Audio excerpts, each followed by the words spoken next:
Hi everyone, welcome back to my YouTube channel. Today I want to talk about the new moon that we're going to have on Wednesday, August 16th in a nakshatra called Ashlesha in the sign of Cancer. Before I begin, I just want to say I will be talking about the sidereal or astronomical placements as used in Vedic astrology. And if you're new to this channel, hi, I'm RoseAnna, I'm a Vedic astrologer. On this channel, I talk about planetary transits and new and full moon updates.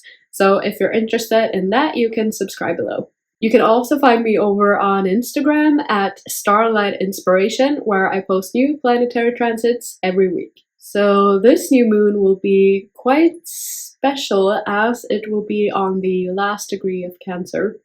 And in Vedic astrology, there's a phenomenon called Gandanta, which occurs on each of the last degrees of each of the water signs before the passing over to a fire sign.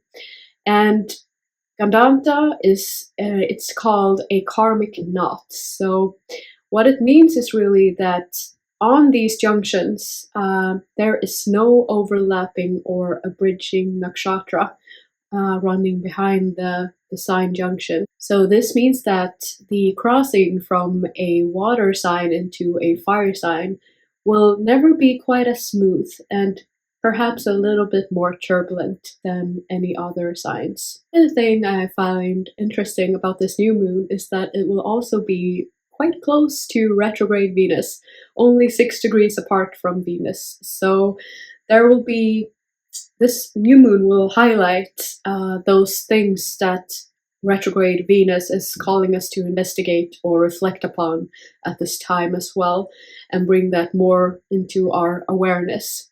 And so I've talked about this in some previous updates if you want to know more about that. But just in short, retrograde Venus always asks us to stop, take pause, and reflect and reevaluate our relationships, especially our romantic relationships, as Venus is one of the social planets, but its primary domain is that of love relationships. So that can be coming to the forefront during this new moon as well.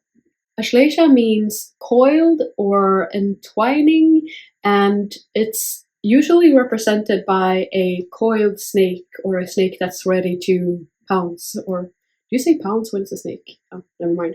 You know what I mean.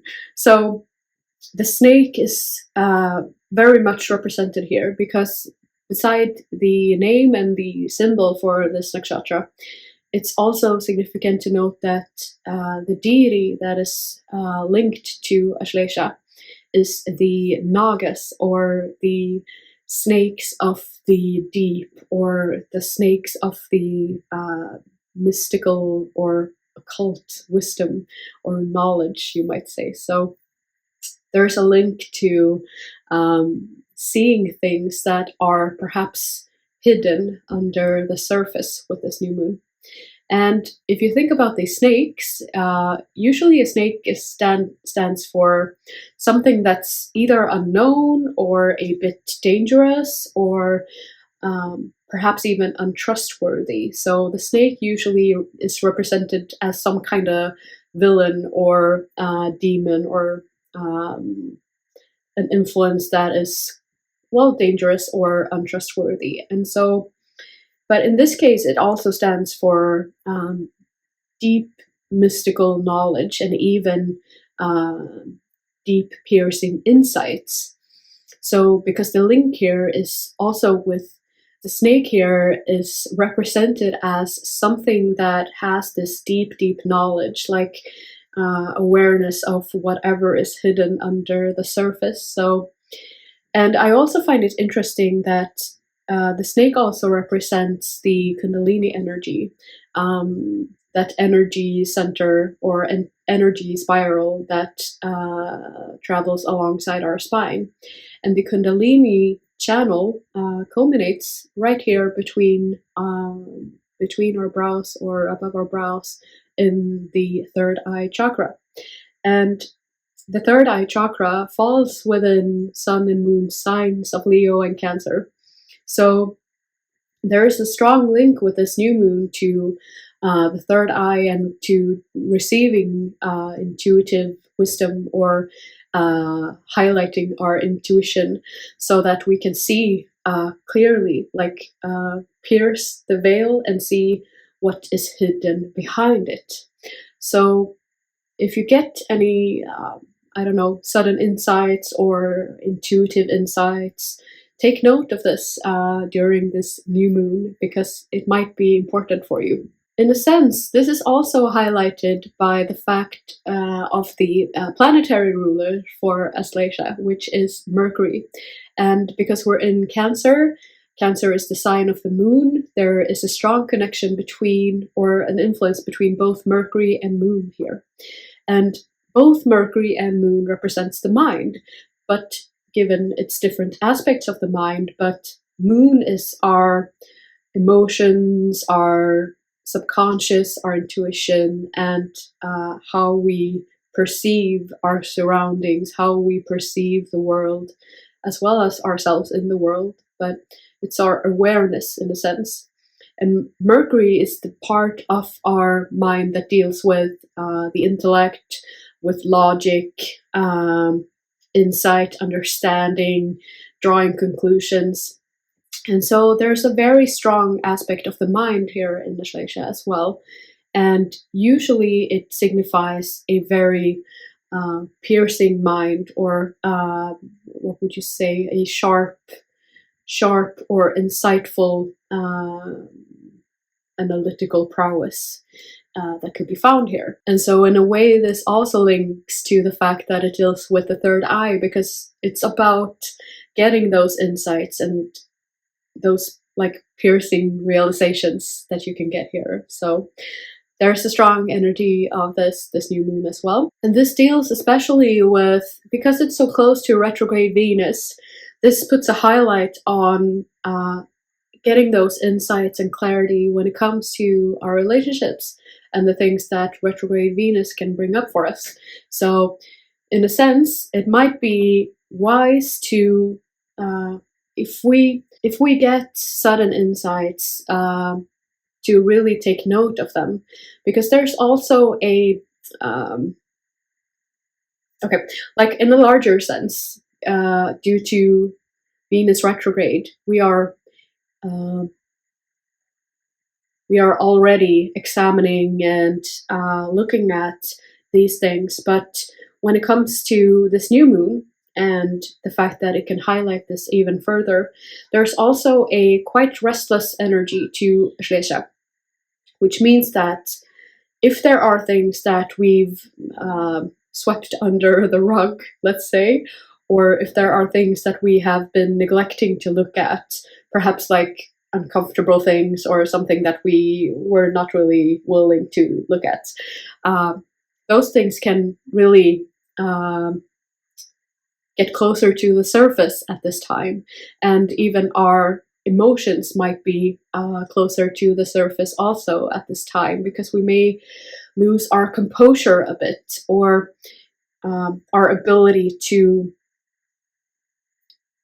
temper our emotions, let's say. So it could be quite an emotionally intense new moon, but also sprinkled with like piercing insights and intuitive insights that could be quite important to take note of, because as I said, there's this restless energy to Ashlesha. So whatever we try to push under the surface can turn quite self-destructive even. So there's a, Ashlesha is quite a, what would you say?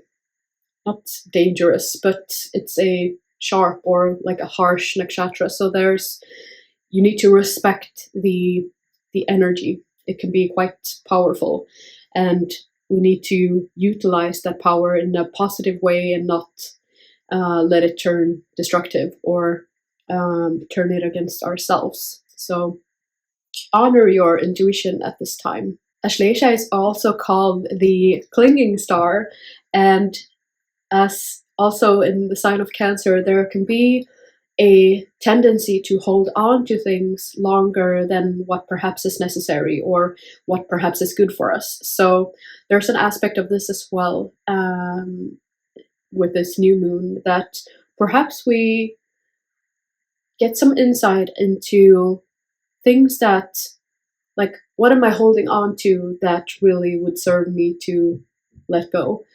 And perhaps we might experience a change in those things that we desire at this time. But I would say, because it's an intense new moon on the Gandanta degree of Cancer, and because it's close to retrograde Venus, and as this means that our emotions can be quite close to the surface, or that our emotions could be more difficult than usual to control or to temper, that it could be good to do things that help you stay focused and grounded, and keep doing things that support your peace of mind and support a feeling of calm and serenity also at this time, because we may be a little bit more dramatic than usual, if you know what I mean. As always, I post a bunch of questions on my blog for the new and full moon updates, so I thought I'd share them here as well. And the questions I wrote for this new moon were: is there something I'm resisting? In what situation am I resisting change or holding on to something that needs releasing? Am I experiencing a change in my desires? In what situation do I struggle to let go of control? Do I have emotional ties to the desired outcome that make me rigid or inflexible? How am I maintaining my emotional peace at this time? Am I listening to and honoring my intuition? So that was it for this update. I hope you liked the video. If you did, please leave a like or comment the video down below and share your thoughts. You can also please share it with your friends and family and anyone you think would appreciate it. Thank you guys for watching. Take care. Bye.